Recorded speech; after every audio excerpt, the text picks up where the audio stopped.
Hey guys, it's me, Rich. Now, this is my fourth and probably last video on this subject unless something really extreme comes up.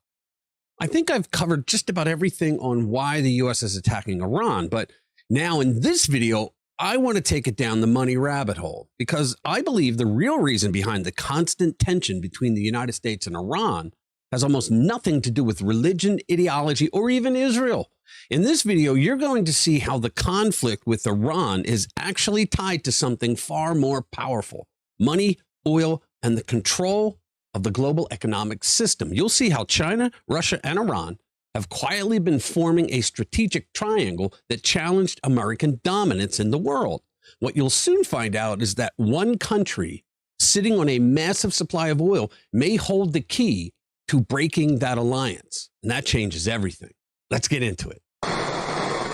Hey guys, welcome back to RPW Media, where we break down the biggest stories in politics, geopolitics, and global power. Now, this Friday at 6 p.m. Eastern, we're hosting a live stream with a special guest, Mark Davis. He is an elections data expert from Georgia. Mark has a lot to discuss about what's going on in the Peach State since the FBI descended upon Fulton County recently, including how he proved the 2020 election had irregularities that absolutely would have nullified the election, how he uncovered the key evidence, and his new bombshell claims that Special Prosecutor Jack Smith allegedly illegally accessed his phone records without his knowledge while Mark was working to investigate election integrity and while President Trump was being accused of trying to overturn the election. So join us for what should be a fascinating and eye-opening conversation. You know, they think it's about religion, human rights, or even Israel. It's difficult to believe how many self-described MAGA people believe that Trump attacked Iran because Israel ordered him to. But if you stick with me to the end of this video, you're going to know for sure that those yahoos have no idea what they're talking about. So those things are part of the conversation, of course.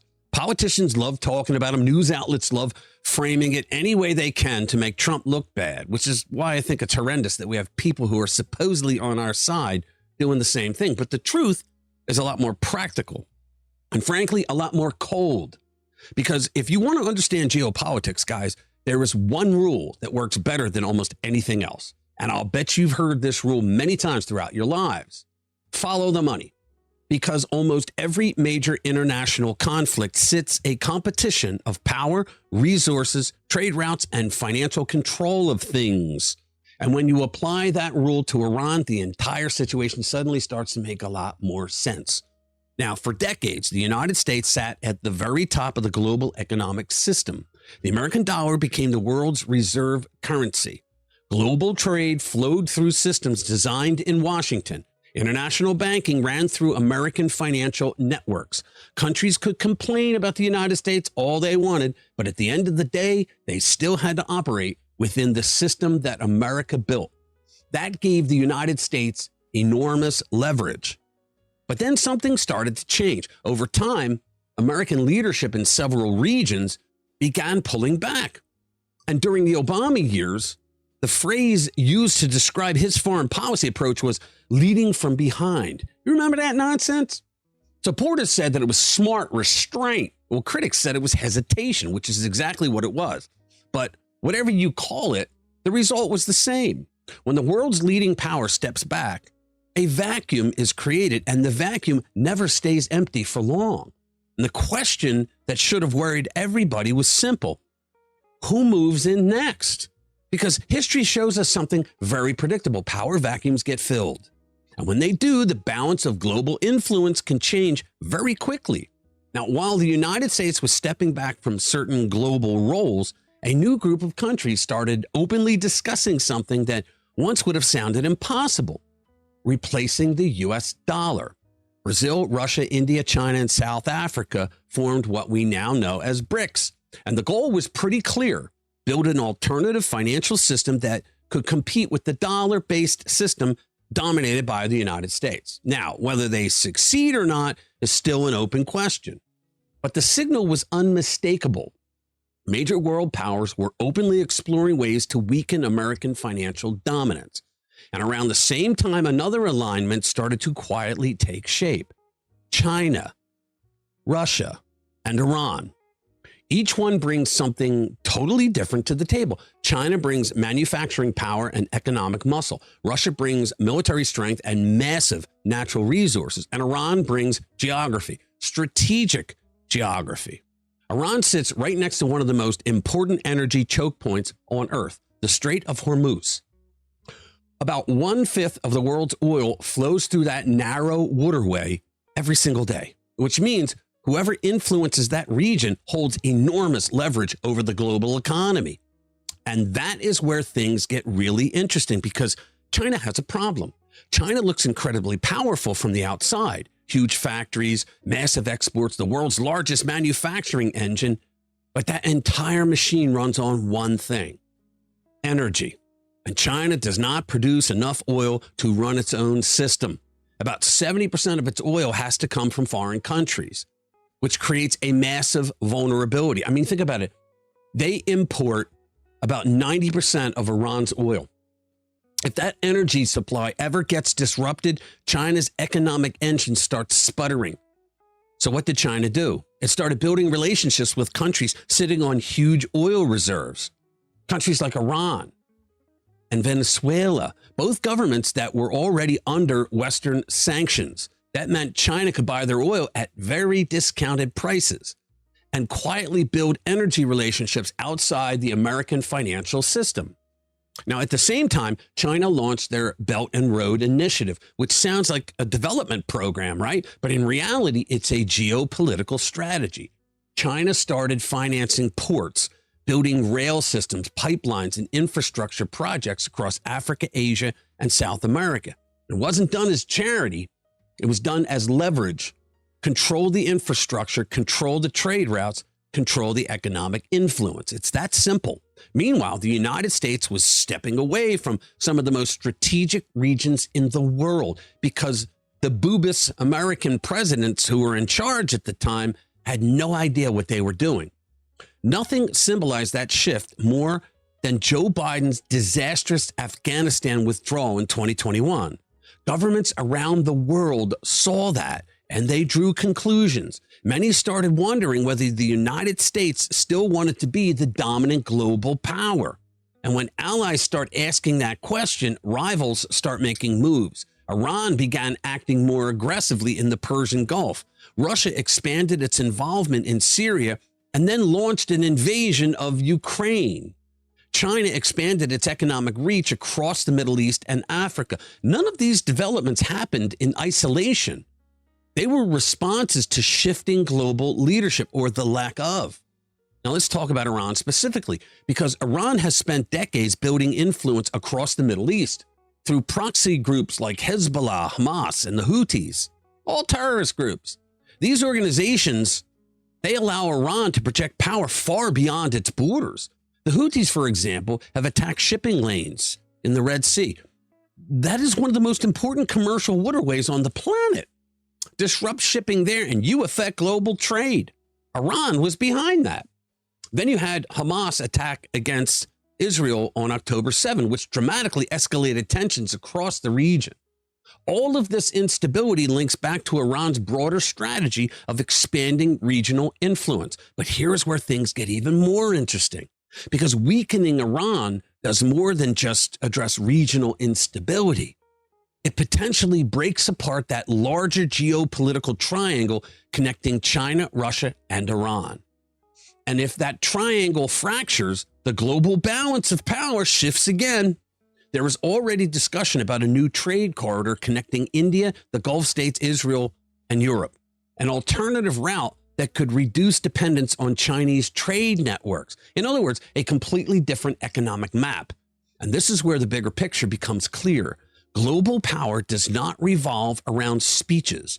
It revolves around three things: energy, trade routes, and money. Control the energy supply and you influence industrial power. Control the trade routes and you influence global commerce. Control the financial system and you influence how nations do business. Put those three together and you control the balance of power. End of story. That is why the conflict involving Iran matters far beyond the Middle East. It sits at the crossroads of energy, trade, and financial influence around the world. And when those systems start shifting, the world order can shift with them. Because in the end, after all the speeches, propaganda, and political arguments, the rule remains the same. Control the resources, control the trade routes, control the money, and you control the balance of power. The good news is that global power is not fixed forever. History shows that leadership can return just as quickly as it fades. We have Trump now. When strong economic strategy, energy independence, and strategic alliances come back into focus, the United States can still shape the future of the global system. The balance of power is always moving. Now, here's where the story gets really, really interesting. Because if you step back and look at the map, two countries jump out immediately when you talk about global oil power: Iran, Venezuela. And that's not an accident. The two countries together hold some of the largest oil reserves on Earth. Venezuela alone has the largest proven reserves in the world, while Iran sits near the top of global oil producers and controls the Strait of Hormuz, where roughly 20% of the world's oil supply moves through every day. Now, think about China for a second. China's entire economic machine depends on those energy imports. If factories, exports, and shipping networks all rely on a steady stream of foreign oil, what happens when that gets cut off? And where does a huge portion of that oil come from? Iran, Russia, and Venezuela. In fact, analysts estimate that more than 40% of China's imported oil comes from those three countries combined. So if you're Beijing and you are trying to build a new world order where China replaces the United States as the dominant economic power, those energy relationships are absolutely crucial. Cheap oil from sanctioned countries allow China to keep its factories running and its exports competitive. But now look at what happens if the United States starts disrupting that system. First, Venezuela. China spent years building a financial and energy partnership with the Maduro regime. Chinese banks loaned billions to Venezuela and in return received huge oil shipments. But when Maduro gets removed and the United States moves in to reopen Venezuelan oil production, something changes. Those oil flows that once went directly to China at discounted prices because they were all sanctioned suddenly became part of the global market again, potentially under U.S. influence. That alone cuts into China's strategic advantage. Now look at Iran. China buys 90% of Iranian crude oil. If Iran's regime weakens, if its oil infrastructure gets disrupted, or if its government loses control of that system, China suddenly faces a major energy problem because its supply chain begins to shrink. So from a geopolitical standpoint, weakening both Venezuela and Iran does something very significant. It squeezes the energy pipeline feeding China's economic engine. And Donald Trump knew this all along. Once that happens, China's long-term ambition becomes much harder to achieve because Beijing's real goal is not just economic growth. It wants to replace the United States as the center of the global financial system. The ultimate prize is the world reserve currency. Right now, that role still belongs to the US dollar.